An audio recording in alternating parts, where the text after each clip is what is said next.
shouldn't be son, it's Hallel.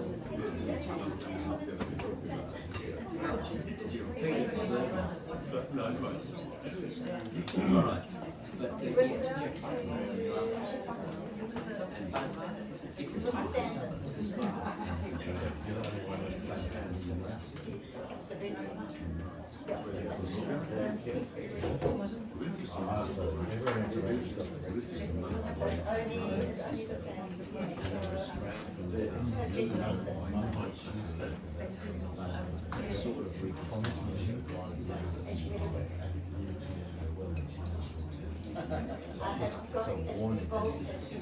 Yeah, no, it's not good if he's 69.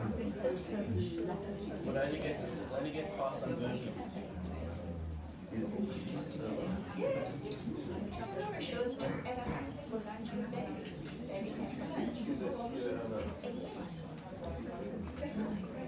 So many versions of the same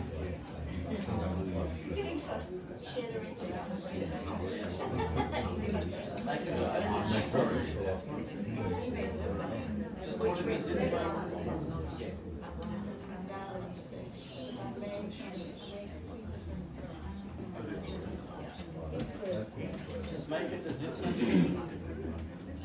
then it's your cheese. Okay, folks. Some people need to leave by about 7:30, so I'll should be finished by then, but I'll need to start to be sure about that. So we're into the second part. We've done the sort of biographical things now, and this is the Jewish aspect of Leonard Cohen. And I'm going to come at it from all sorts of points of view, and I'll be very happy to elaborate on anything it needs elaborating, and some of it might be contentious, in which case absolutely fine, by all means give me a gob. I'm perfectly happy with that. So now we're talking about Eliezer ben Nissan HaKohen. This was his Hebrew name, and the name by which he went quite often. He called himself Eliezer often. It's the name on his grave, of course. There's a nice quote there. All my best friends are Jews, but I'm the only Jew I know really well. It's a typical Leonard Cohen paradoxical claim.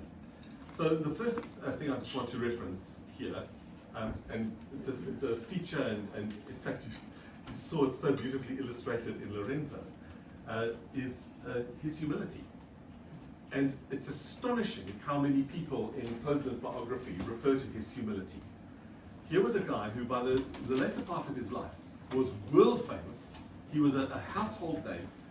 Everywhere he went, people were attracted to him. Yet he was always humble. If somebody came to his home, the first thing he would do is he'd say, "Have you eaten?" And he'd get up to cook them something straight away himself. He would wash the dishes. He was never up himself, which so many people comparable to him artistically, don't want to mention names, but some people get Nobel Prizes and things like that. And he was always absolutely humble in everything he did. And if you saw his show, well, those two. With Wise, you have up to 40 currencies at your fingertips. You can receive money from overseas. We've got you controlling. Principal's office. Sorry about that. We can edit it out. I hope so.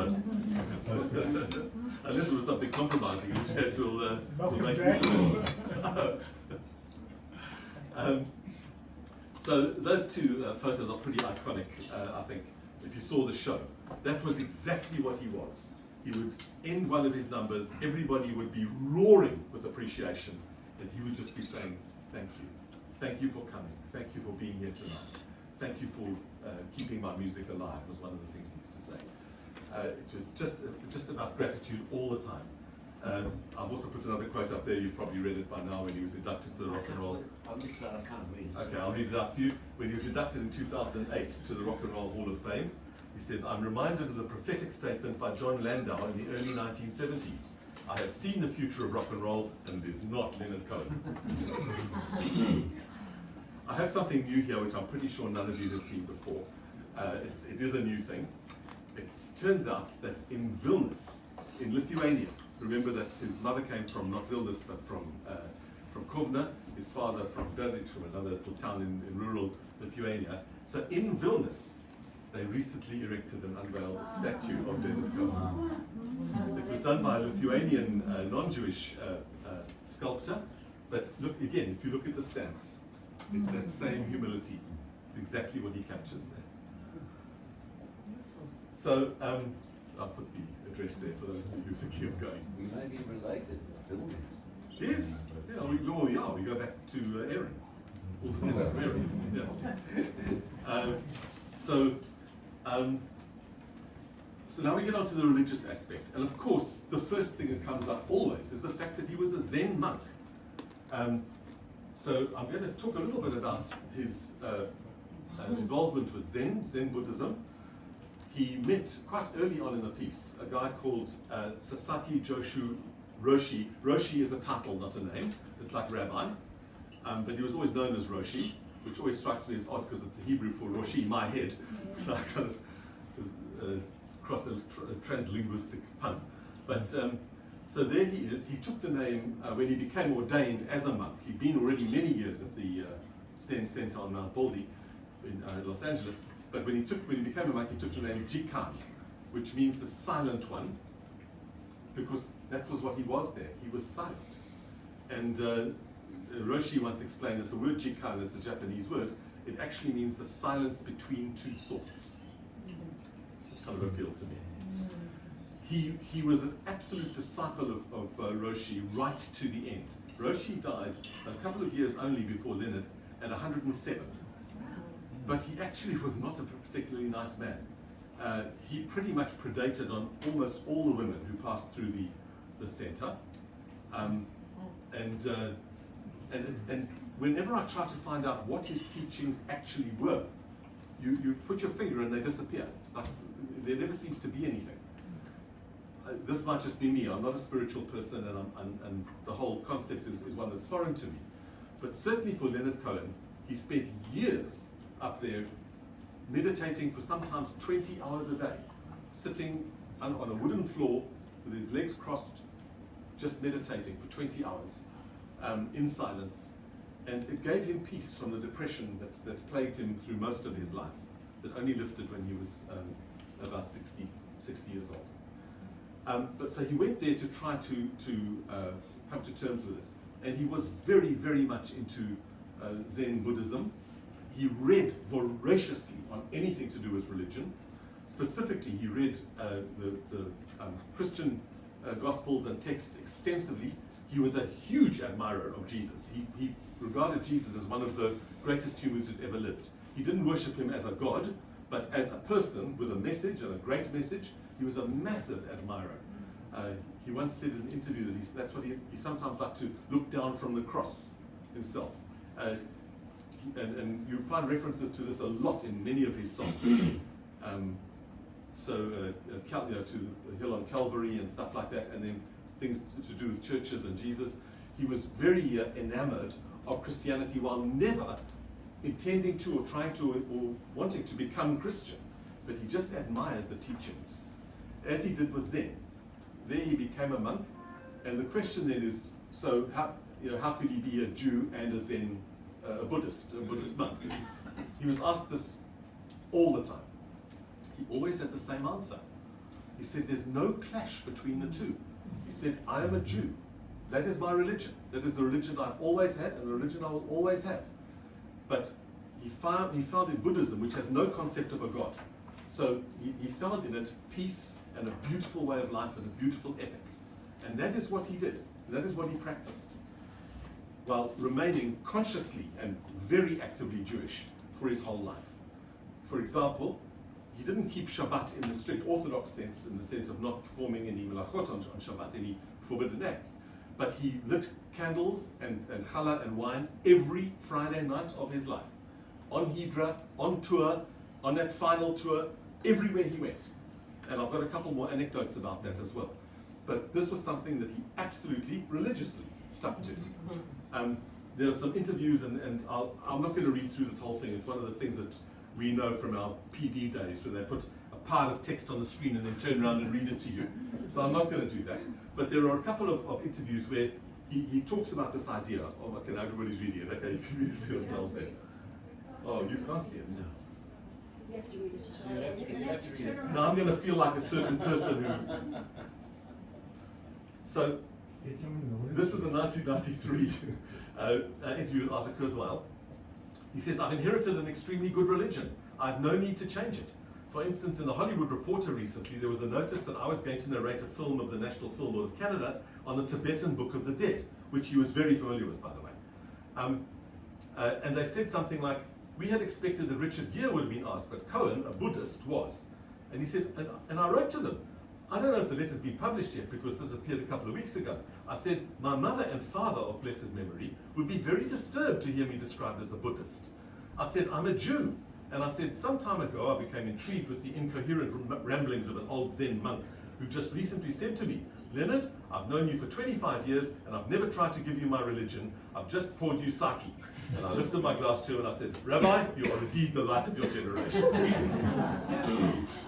And that again, remember the equinox, that was very Leonard Cohen. He saw no contradiction between being a Buddhist practitioner and a devout and proud Jew throughout his life. He also, another quote from I suppose I'm going to have to read it to you now, said, That's a bigger one. okay, he said, you know, the same people who said you shall not kill also talked about shellfish. And I think we have to accord a certain respect for these matters. If somebody could pick up very clear ideas about human behavior and also mention shellfish and cooking the lamb in the milk of its mother, I think we should take these things a lot more seriously than we might, because the same minds are perceiving the absolute importance of both these possibilities. Quite a, if I may say, food for thought. That's what it is. Okay, so, personal. My brother turns me on to Leonard Cohen. I'm 14 or 15 years old and absolutely taken with him. And so I live in a town called Durban at that time in South Africa. I go down to the city, there's a well-known bookshop there called Adams. I go in and I start looking, is there anything on Leonard Cohen? Well, there was. There was one book, Songs of Love and Hate. It had the music and the chords of Songs of Love and Hate, and also the first album. I bought it and I was transfixed, of course. And it begins with a whole interview, which I won't go through here. It's quite an interesting interview, full of some dreadful sophomore psychology and all sorts of garbage, which I can throw away.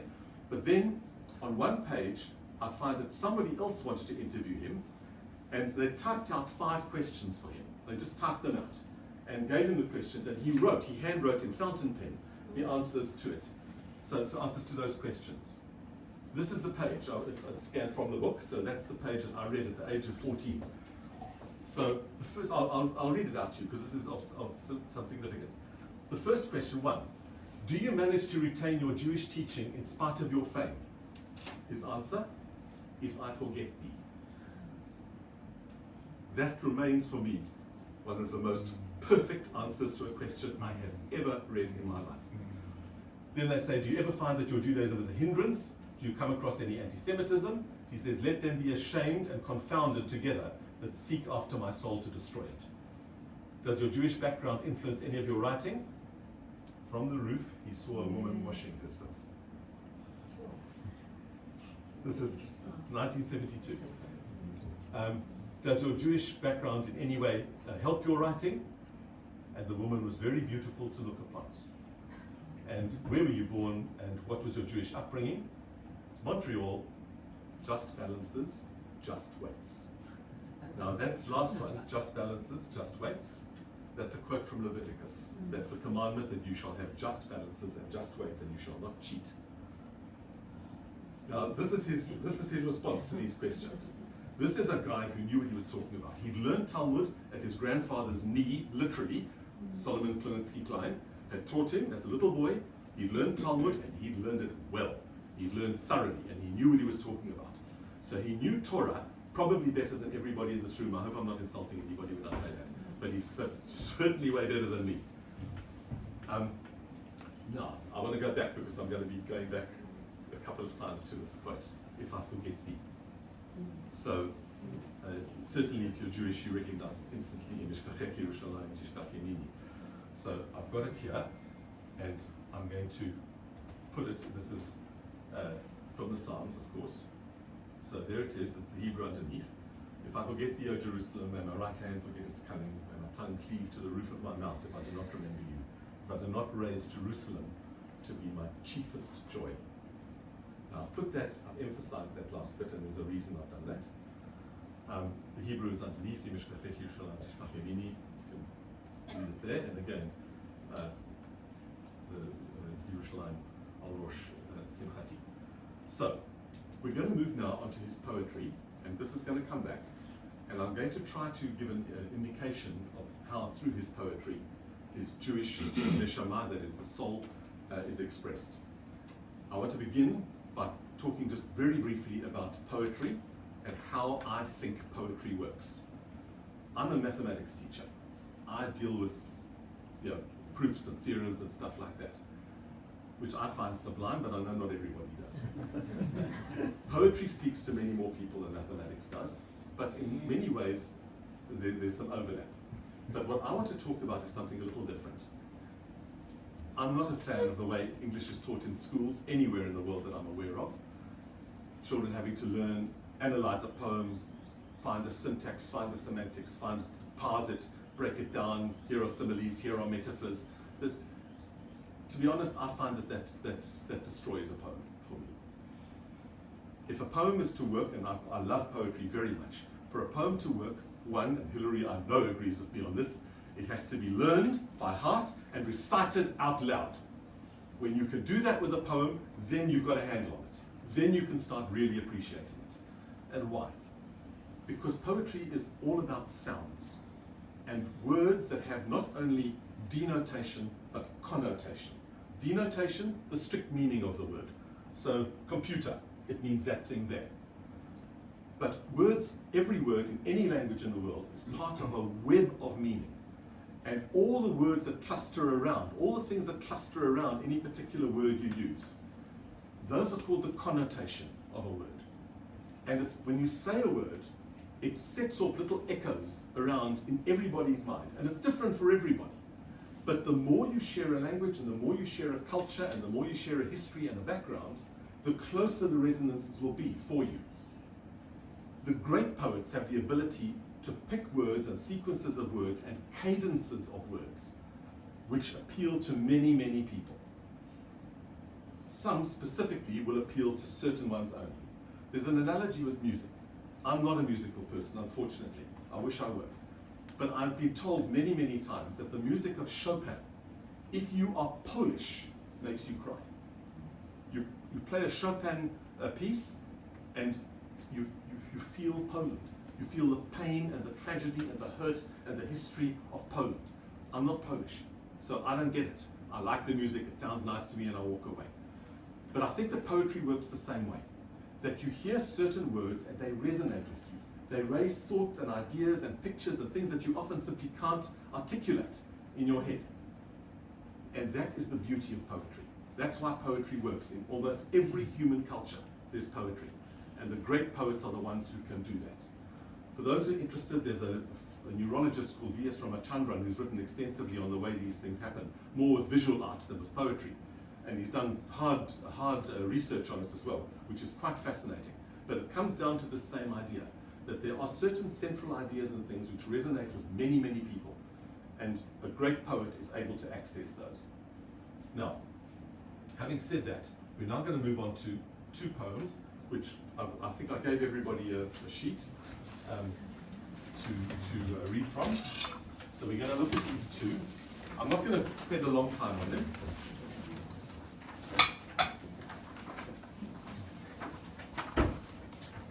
The first one is Claim Me Blood If You Have a Story. It's one of his earliest poems. So, claim me blood if you have a story to tell with my Jewish face. You are strong and holy still. Only speak like the Zohar of a carved out place, into which I must pour myself like wine, an emptiness of history which I must seize and occupy, calm and full in this confine, becoming clear like good wine on its lees. He was fascinated with Kabbalah his whole life. He was attracted to the mystical. Again, I can't myself, I'm not that way inclined, but when he speaks of the Zohar in this carved out place, this is a Kabbalistic concept that that initially, before the creation, that God filled the universe and then wanted to create the world, but where's he going to create it? There's no place. So he had to contract himself. The Hebrew word for this is tzimtzum. He had to contract himself to create a space into which the world could move. And this is the idea that he's referencing here. That like the Zohar, so of a carved out place into which I must pour myself like wine. And good wine, and I think my cousin will be able to confirm on this, settles and becomes clear as the lees drop to the bottom. So, then the next poem is a longer one, and I don't think it'll need much from me on this one. It'll speak for itself. The Genius, that's on the same page, page 1. For you I will be a ghetto Jew, and dance and put white stockings on my twisted limbs and poison wells across the town. For you I will be an apostate Jew, and tell the Spanish priest of the blood vow in the Talmud, and where the bones of the child are hid. For you I will be a banker Jew, and bring to ruin a proud old hunting king and end his line. For you I will be a Broadway Jew, and cry in theatres for my mother, and sell bargain goods beneath the counter. For you I will be a doctor Jew, and search in all the garbage cans for foreskins to sew back again. For you I will be a Dachau Jew, and lie down in lime with twisted limbs and bloated pain no mind can understand.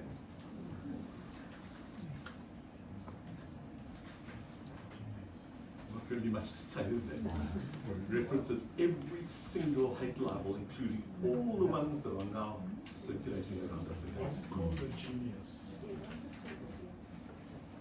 Chacham. The Chacham. I don't know. I'm not sure. Curious. Yeah, I don't know why he's called that.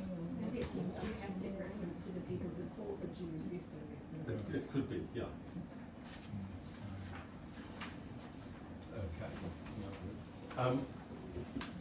Now,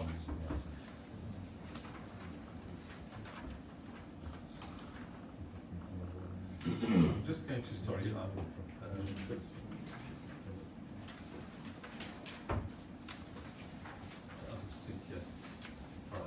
so, I'm going to quickly run through a few anecdotes about the way he lived his life as a Jew.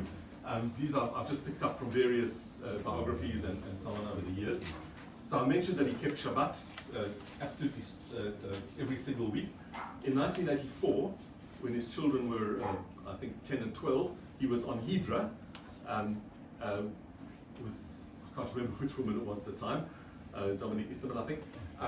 But it was December, and he basically said to her, "That's it. I'm going back. I'm going to be with my children for Hanukkah," and he did. He flew back to LA to be with his children for Hanukkah specifically. He knew that they wouldn't have a Hanukkah otherwise with Suzanne. Jeff, sorry, when you say he did Shabbat, Yeah. it was actually Shabbat Shabbos? No, or just not Shomrei Shabbat, but every Friday night, no matter what, and I'll tell you another little anecdote on that in a moment. But yeah, he absolutely, Friday night and Saturday for him were Shabbat. And he acknowledged them, and he lit candles, he had challah and wine every Friday night, right through his life. During the 1980s, when the Polish Solidarity movement was fighting against the Jaruzelski regime and the Soviet-dominated government in Poland, he went and he did a concert for them, a solidarity concert with Solidarity. They were on a hunger strike to try to push their political point. So at the end of his thing, he said to them, I'm quoting, "I wish you well over your fast. May the Lord soften the heart of Pharaoh." Now, I found that intriguing, saying that to Poles who've not really been fantastic friends of ours, but those were the quotes that he chose to use. So he had a friend called Sharon Weiss, and they'd been somewhere one Friday afternoon, and she was giving him a lift home. For 25 years, by the way, he had the same car, a little clapped out Nissan Pathfinder that everybody laughed at. It was forever breaking down. He never bought a fancy new car ever in his life. So she was giving him a lift home. And when they got to his place and she dropped him off, he said, "Won't you come upstairs with me, please, to light the candles?" It was Friday evening. He said, "Don't go, just come up, light the candles." And she went up and they had challah and wine, and then she went. When he was on his own and he wanted to listen to good music, he would put on chazonut, that's cantorial music from Eastern European cantors that he particularly liked. and famously also, after that business with Phil Spector, debacle with the album, he actually considered becoming a rabbi. He was so disillusioned with music, he felt he's never going to go back to music after this, so he thought maybe he'll become a rabbi. I can think of worse ideas. And then his long time friend was a younger guy called Barry Wexler. And Barry Wexler told the story of how Leonard came to stay with him at one time. And when he arrived at Barry Wexler's apartment and he unpacked his suitcase, the first thing he took out the suitcase was his tefillin, which were his father's tefillin. So they were the tefillin that he used. I don't know that he put on tefillin every day, but I surmise that if that's one of the first things he took out of his bag on a trip to Barry Wexler, then he probably did. And finally, for those of you who listen a lot to his music, which I'm guessing is most people here tonight, you'll have noticed a lot, like in so many of his songs, where he uses non-verbal bits in between. Take this waltz, and so, so many others, in many songs. La la la, la la la. All this is nigun. This is a Hasidic idea. The idea that you can connect better to God with music than with words. So he injects it into a lot of his music by way of making it more, giving it like a more sort of spiritual vibe. So, next. This is just a poem which I quite liked. On the left is the poem itself, and on the right it's his commentary on it. So for those who can't see from where you are, the poem it's called Not a Jew. It says, anyone who says I'm not a Jew is not a Jew. I'm very sorry, but this decision is final. And then on the right, he's written, so says Eliezer, son of Nisan, priest of Israel, also known as the Nightingale of the Sinai, Yom Kippur 1973, also known as Jikan, the unconvincing Zen monk, also known as Leonard Cohen, certified food worker, San Bernardino County, California, also known as the founder of the Order of the Unified Heart, also known as the best dressed man in Montreal from a local newspaper. All right. We're coming now to my favorite poem. This is the one that for me is the absolute most brilliant, most pertinent, most relevant. It's relevant to us today. It's a very powerful poem. It's on page 2. It's called The Song of the Hellenist, dedicated to R.K. I have been unable to find who R.K. was. The only... Raphael Khan, sorry. Why don't I think of it? The only R.K. I could find that had interaction with him was much later in his life, a guy called Robert Corey, who was a lawyer. But no, I couldn't find any other in any of the biographies. Maybe rabbis. It's possible, but I've been unable to get anything on it. So, I'll read the poem in just a moment, but I want to sort of give a bit of background. So, the Song of the Hellenist.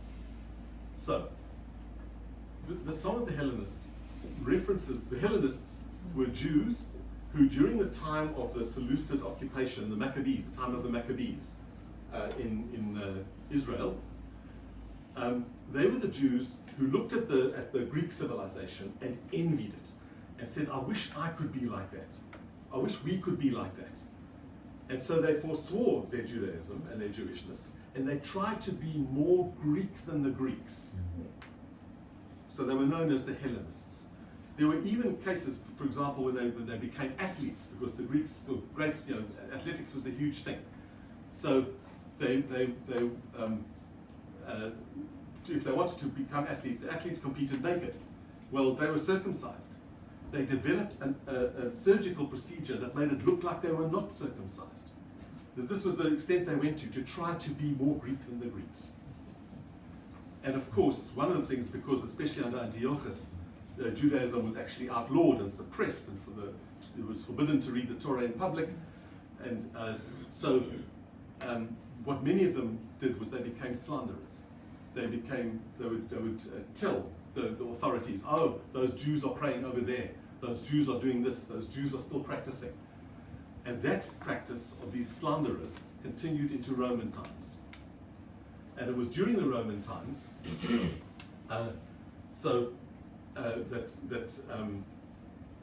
the rabbis, the Sanhedrin, took a view that maybe we need to do something about this.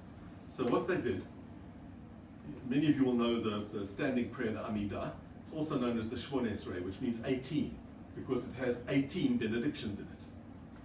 Well, it doesn't. It has 19, because they added an extra one. Rav Gamliel Hanasi at the time requested a special prayer and assigned a task to Rav Shmuel HaKatan. Rav Shmuel HaKatan, the small, because he was a humble man.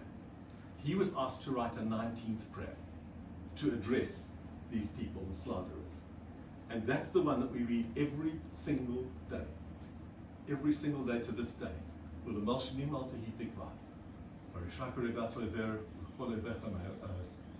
Sorry, this word is in the one that I've got off the internet. It's not there in the normal one. And so on. So it speaks to the slanderers, and the English is underneath. May the slanderers have no hope. May all wickedness perish instantly. May all thy enemies be soon cut down, etc., etc. That comes from this time of the Hellenists. So to this day, we follow it, and to this day, I won't mention names, but there'd be people from our own schools and in our own community who behave in this way. I will mention names: Anthony Lowenstein, Peter Slezak, Yes. people like this. Yeah. Okay, they're the ones who think if I can be more anti-Jewish, I can be more anti-Jewish than anyone else, then I will be accepted. Well, we'll see. They'll be on the trains with us. Yes, Jonathan Shapiro as an example. Absolutely. So now I'll also just remind you, in Nishkachech Yerushalayim, if I forget the O Jerusalem, and that we should remember Jerusalem as our chiefest joy. Okay, I deliberately made that reference. Let's go. So, first of all, the epigraph. Those unshadowed figures, rounded lines of men who kneel by curling waves, amused by ornate birds. If that had been the ruling way, I would have grown long hairs for the corners of my mouth. Quick thing, the Decapolis were 10 cities. Around Damascus was one of them, and others around Damascus that the Greeks had set up as model cities. O cities of the Decapolis across the Jordan, you are too great. Our young men love you, and men in high places have caused gymnasiums to be built in Jerusalem. I tell you, my people, the statues are too tall. Beside them, we are small and ugly, blemishes on a pedestal. My name is Theodotus. Do not call me Jonathan. My name is Dositheus. Do not call me Nathaniel. Call us Alexander, Demetrius, Nicanor. Have you seen my landsmen in the museums, the brilliant scholars with the dirty fingernails standing before the marble gods underneath the lot? Among straight noses, natural and carved, I have said my clever things thought out before, jested on the protocols, the cause of war, quoted Bleiststein with a cigar. It's an anti-Semitic poem by T.S. Eliot. And in the salon that holds the city in its great windows, in the salon among the Herod mansion, among the close-haired youth, I made them laugh when the child came in. Come, I need you for a Passover cake. And I have touched their tall, clean women, thinking somehow they are unclean as scaleless fish. They have smiled quietly at me with their friends. I wonder what they see. O cities of the Decapolis, call us Alexander, Demetrius, Nicanor. Dark women, soon I will not love you. My children will boast of their ancestors at Marathon and under the wall of Troy, and Athens, my chiefest joy. Oh, call me Alexander, Demetrius, Nicanor.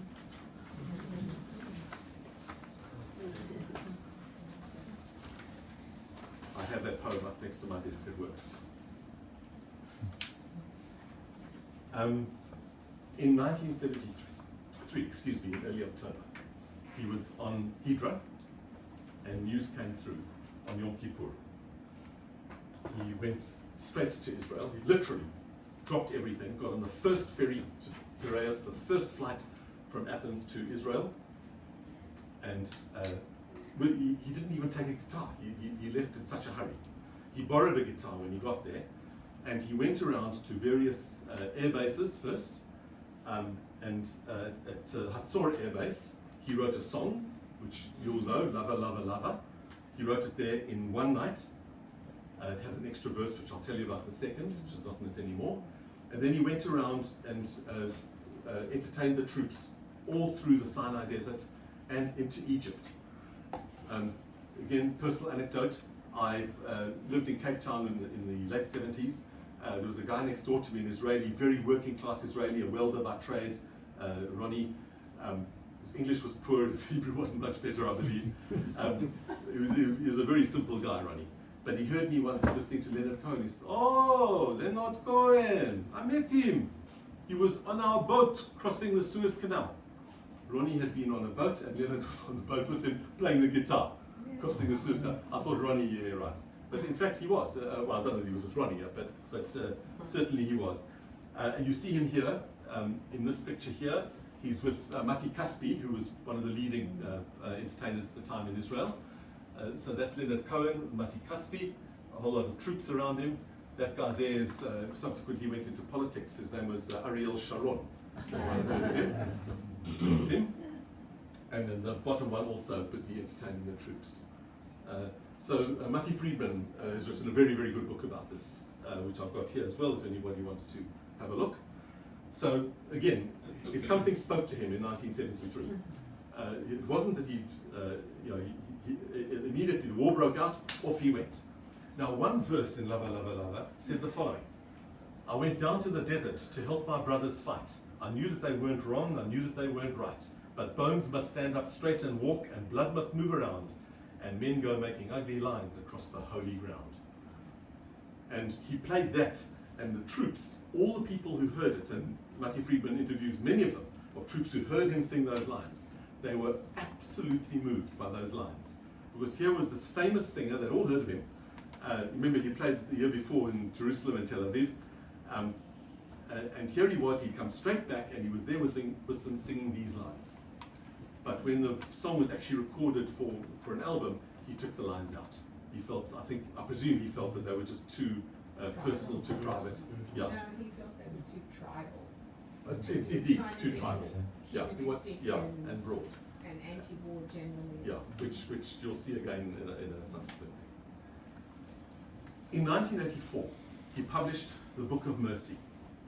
I don't have a hard copy here, I have it only on Kindle, but this is in many ways his magnum opus.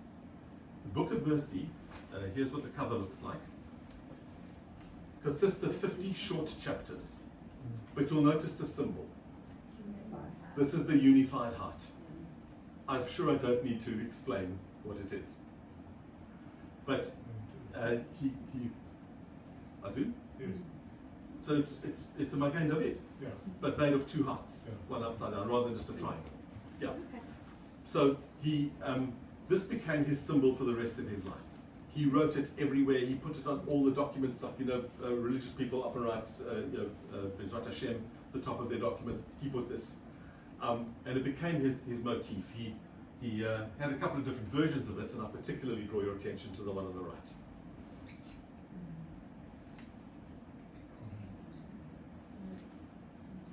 So he was a Kohen, as I think you are, as I'm not, and you're not. But he, with the shin in the middle, with the shin of the Shema of Shaddai. And so in the Book of Mercy, it's 50 short pieces, each one of which is a prayer. And it's his friend Rabbi Mordechai Finley, who he was very close to for many, many years, said of these prayers, he said, these should be in our liturgy. They should be in the Siddur as part of our services. They are so beautiful and so poetic and so perfect. And in fairness, I mean, especially those of us who sat through the last 36 hours, I mean, you read some of the stuff, it's a bit, yeah, just a little bit repetitive and like not that inspiring, a lot of it. But some isn't it? Sorry? Some of it is. Well, some is, and of course I'll be returning to one or two of those in just a moment. But in particular, I just want to read a couple of these from the Book of Mercy. One line from number 14, which just says, "Blessed are you who circled desire with a blade." So he's talking about Milah here, right? Or Brit Milah. Blessed are you who circled desire with a blade. And then the Yom Kippur prayer for one's son. So obviously those of us who have a son, special one here. Direct him to a place of learning. Illuminate his child's belief in mightiness. Rescue him from those who want him with no soul. Let him see me coming back. Well, that one spoke straight to me. And then the last one, which is just the most haunting. I lost my way. I forgot to call on your name. The raw heart beat against the world, and the tears were for my lost victory. But you're here. You've always been here. The world is all forgetting, and the heart is a rage of directions, but your name unifies the heart, and the world is lifted into its place. Blessed is the one who waits in the traveller's heart for his returning.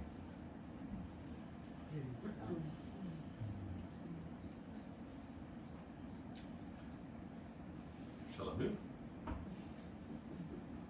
So, we're going to look at 3 songs now. We don't have the time, so I'm not going to play the songs, but you all, I'm pretty sure, know them anyway. They're all well known. The first one is Story of Isaac, from a very early album. And this is obviously based upon the Akedah, the binding of Isaac and the sacrifice of it. Just a couple of quick things about it. One, when he performed it publicly, especially in the 70s, he often prefaced it by saying, this song is about those who would sacrifice one generation on behalf of another. The Vietnam War was going on, other wars all over the world, obviously the Yom Kippur War and so on. I think he was referencing that in that. It begins with those rather terrifying words. The door had opened slowly. My father, he came in. I was 9 years old. Now, if you know the Torah, Isaac was not 9, he was 37 at the time of the Akedah. Why does he say, I was 9 years old? That's when he lost his dad. He stood so tall above me, his blue eyes, they were shining, and his voice was very cold. He said, I've had a vision, you know I'm strong and holy, I must do what I've been told. And then off they go.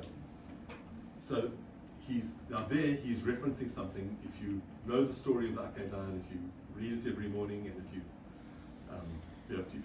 if you read it closely, it's got to be one of the most utterly terrifying and inexplicable stories in the entire Torah. A man would wait 99 years to have a son, and then go and sacrifice him. It's terrifying. The whole story of Akedah. We'll come back to that shortly. So the story of Isaac. So the next one, of course, is Who by Fire. So that also is here, and we've heard it sung sublimely. It's on page 5.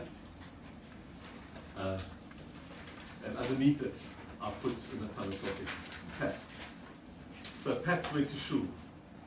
May I tell the story?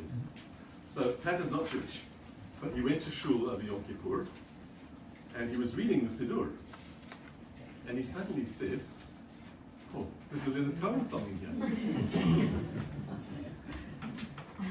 So this song, for all of us, is one of the most, it's one of those high moments of Yom Kippur, with Natana Tokef, where we read this story and the story of how it was composed, which is actually a legend. I don't think it's true, of Rabbi Amnon of Mainz. I don't think there's truth to that.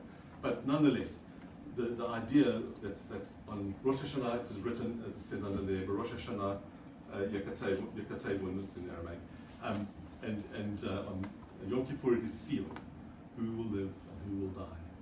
I've put the English underneath as well. For some of us, it's quite special. Sorry, what is lapidation? Stoning. Death by stoning. Being stoned.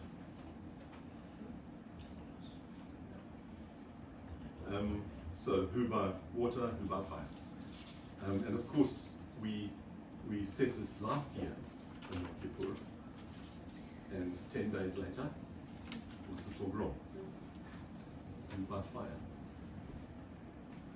who by strangulation. So that's what he's obviously, now this is what I'm talking about with poetry. When he writes those words, who by fire, who by water, every one of us, it just goes straight to the middle. I've said before, and I'll say again, I love poetry, and I read a lot of poetry, and there are many poets I really love. But even the Eliots and the Frosts and so on, and all of these wonderful, wonderful poets, Cummings, they speak and I hear. But they're speaking and I'm hearing. When Leonard Cohen when I hear it, it's me speaking. It's what I wanted to say and didn't have the words to say. It feels like it's coming from me. I don't know why I had that talent, but that is where for me he is different from all. He's different from all other poets. And then the third song I just want to reference. It's on page 4. It was his favourite. I was thrilled to discover it was Leonard Cohen's favourite song of his own songs. And it's Tracy and mine, it's one of our favourites too. We just absolutely love it. If it be your will. Well, that phrase itself, if it be your will, a new song. This is in our liturgy, it's in our songs. If it be your will that I speak no more, and my voice be still as it was before, I will speak no more, I shall abide until I am spoken for, if it be your will. And then the next stanza, which again resonates directly with us. If it be your will that a voice be true, from this broken hill I will sing to you. From this broken hill, all your praises they shall ring. If it be your will to let me sing. And then the next stanza, if it be your will, if there is a choice, let the rivers fill, let the hills rejoice. This is directly from the Hallel. It's absolutely, you can hear the Hallel in it. Again, it goes to that idea that I was talking about earlier about connotation. You read the words, but then there's a whole spread of ideas around. And if you're familiar with Jewish liturgy, those things are all there.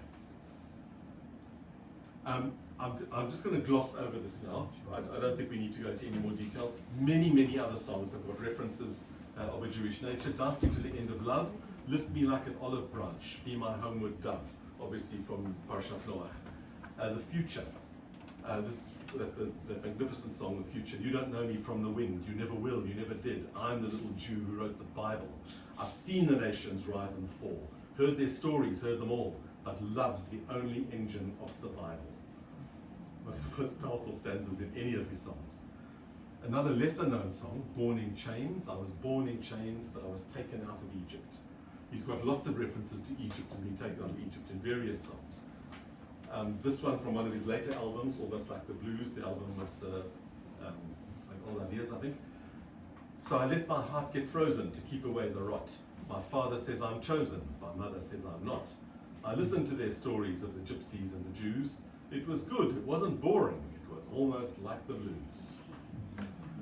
And then I've simply listed songs which also have very strong Jewish references in them. You can just run your eye down the list. I haven't included the quotes, it would take too long.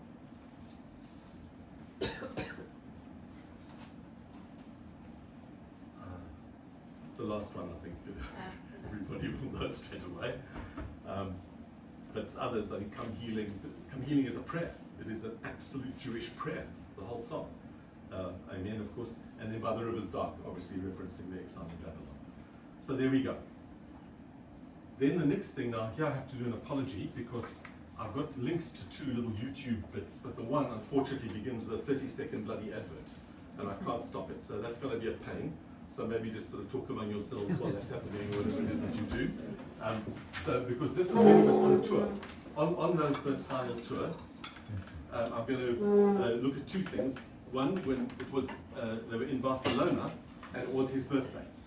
So 21st of September, he was playing in Barcelona, and the whole cast got together, and they did this one for him.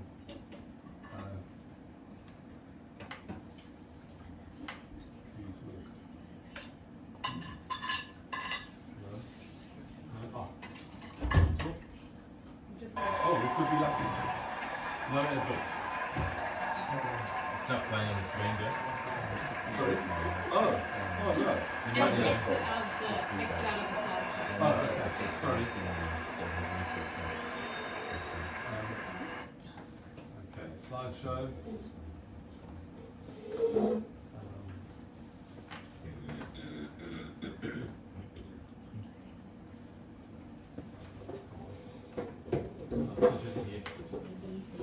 Pat.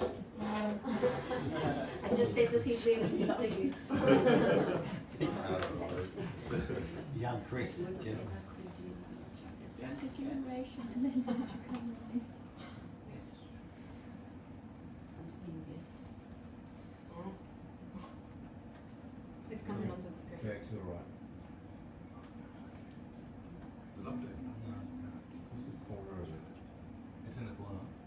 pull it to the right. Drag it to the right. Did it perfectly when I was. Sure. And it showed the ad as well, so it kind of Yeah. win some, lose some. Oh, Yeah. yeah. This is 2008 even for me. I must feel better.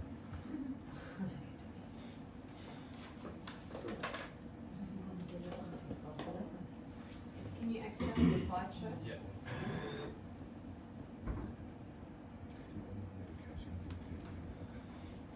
Oh, there you go.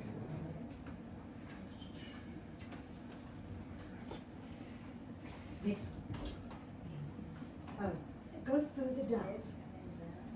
Further down. There. You got it. Okay, it's not like this. Okay, no, go ahead. This is another one. Okay, this is what they're saying for you.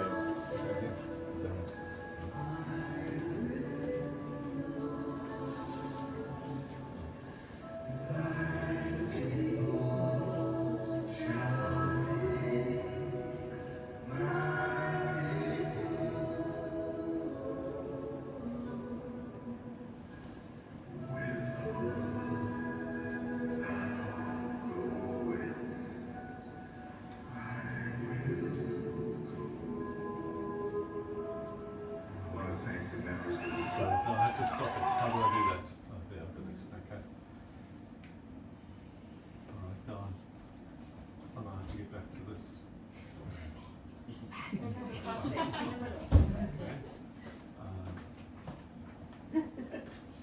Well, what I can do is I can do the other one. If I just let me just try this and see if it works. Does it come out? Okay. This is at Ramat Gan. When you do this concert at Ramat Gan. Left. Yes, cross drive. Don't know about the loss of life. Sorry. With budget direct. Okay, Guevarra got self-landed. So background on it. The first of his 3 world tours ended at Ramat Gan in Israel. He sold out in 30 minutes. This is how he ended. respectful attention once again to the Israeli and Palestinian members of the bereaved parents for peace.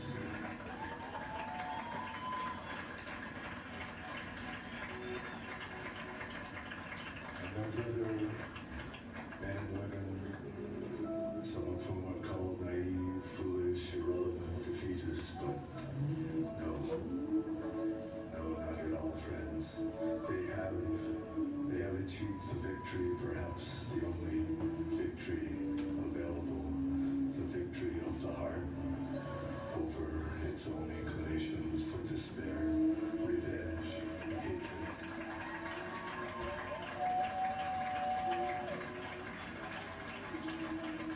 So, dear friends, Guevarra, Adonai Bishmerecha, Yoer Adonai Tono Velecha, Vikunecha, Yisrael Adonai Tono Velecha, Yisem Lecha.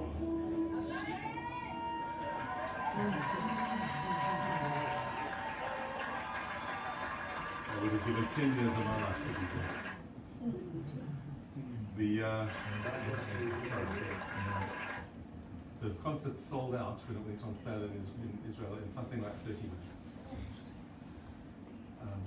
Pat, I'm afraid I'm going to need you to get me back on track. Oh, am I? Oh, fantastic. Okay, well, I'll go with that. Alrighty. So,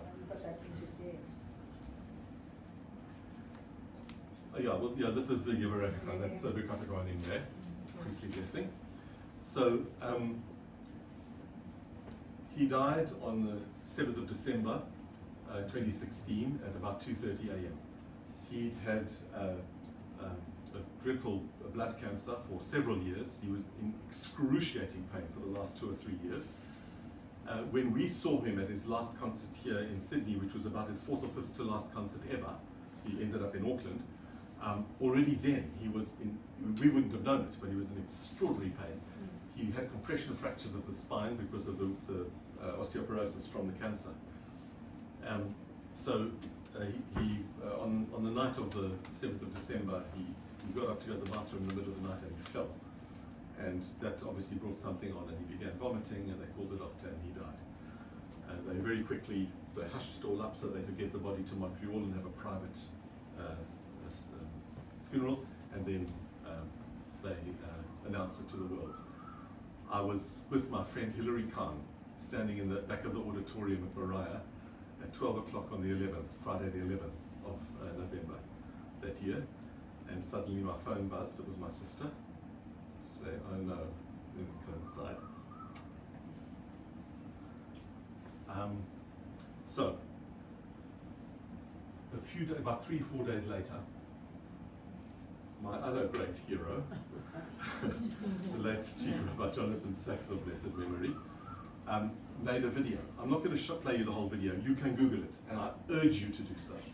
But he talks about Leonard Cohen spontaneously. He was in his hotel room in New York when he heard the news, and it was Shabbat was coming in for him, so it must have been a week later. But it was in that week. He died on the Tuesday night. So Shabbat was coming in, and he put together this thing. You can see it. He's done it in his room on his computer. There's no fancy equipment, no nothing. And he talks about Leonard Cohen, and it is the most inspiring and uplifting piece of all his drashot.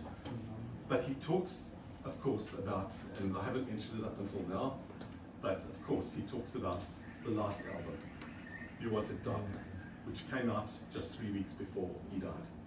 And the title song on it is the song You Want It Darker. Now the song, I think everybody will know the song, and it starts with this heavy beat, and then he suddenly, the first time I heard it, I didn't know what to do. I was listening to the song, and I knew it was his latest album. I didn't know he was dying. And I hear this, and then suddenly he starts singing, magnified, sanctified, be thy holy name. Well, that's Kaddish. Why is he saying Kaddish? There can only be one reason. So I was a bit overwhelmed, and then he goes through it, and then another bit, and then suddenly he sings, Hineni, Hineni, already my Lord. Jonathan Sachs talks extensively about it.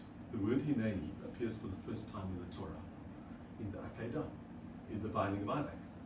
That's the first time it appears. Many times after that. But in the story of the binding of Isaac, it appears 3 times, as it does in the song, 3 times. So I've put the passages here from the Akedah. I've put the Hineni here. So the thing itself, Vahi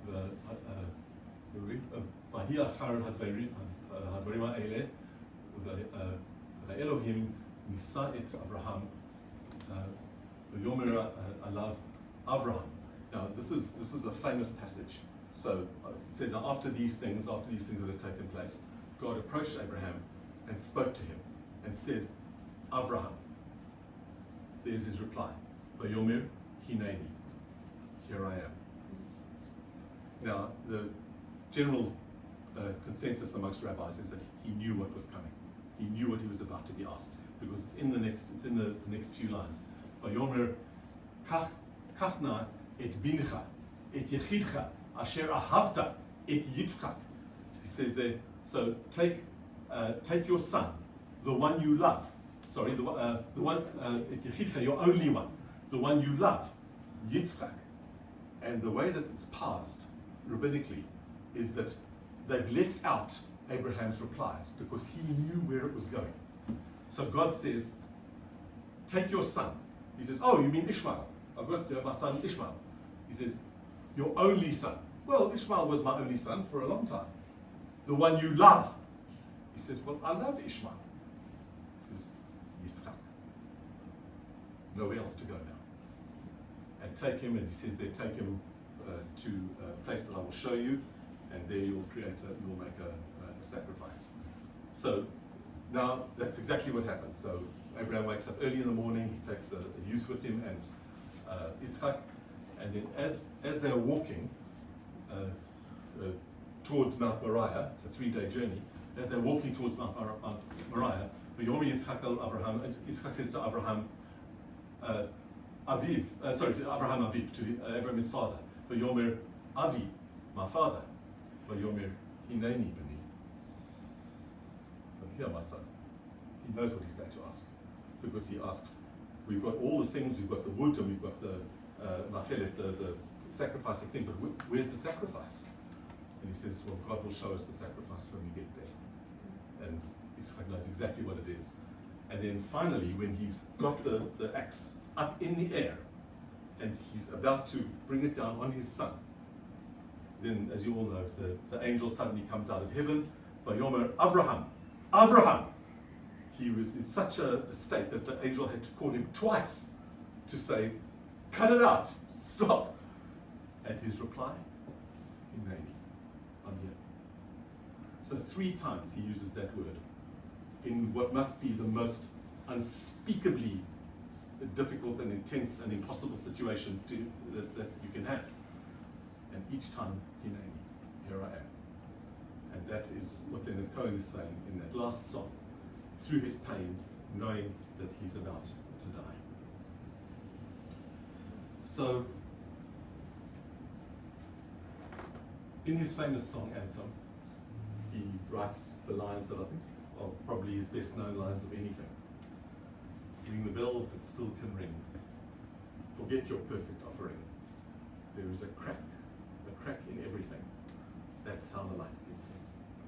So, I dedicate this to Eliezer ben Nissan Cohen, and gathered unto his people. There's his grave. These photos were sent to me by Lorenzo. And there's Leonard Cohen. So thank you, everybody. Thank you for your attention.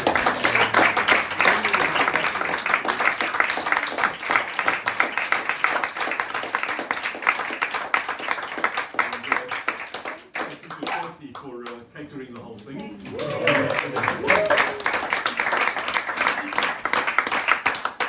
I really hope it's been a good use of your time. Lena, you got 8 minutes to go. Super.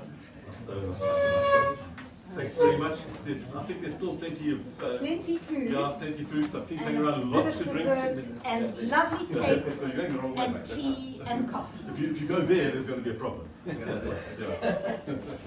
Jeff. Absolutely. And thank you for schlepping people who schlepped from the other side of the world. All these Pleasure. wags. Sorry? From Kiliton? That far? Wow. The Gordons came from Kiliton. I came from London on that. Is that further? I thought Kiliton was like the end of the world. A little bit of GoFundMe. Yeah. So just to remind everybody, if you'd like to, about the GoFundMe link, I sent everybody the link. So it's there if you want it. If you want to know a little bit more about the child who it's for, you can speak to Brian and Lynn. They watch the situation far better than I am. So that's it. Can I ask you? You're from Durban, right? I grew up there, but I'm from Cape. My grandfather was a rabbi. Who was your grandfather? Rabbi Nathan Menachemson. Ever heard of it? Let me just stop this. Sorry, Levon.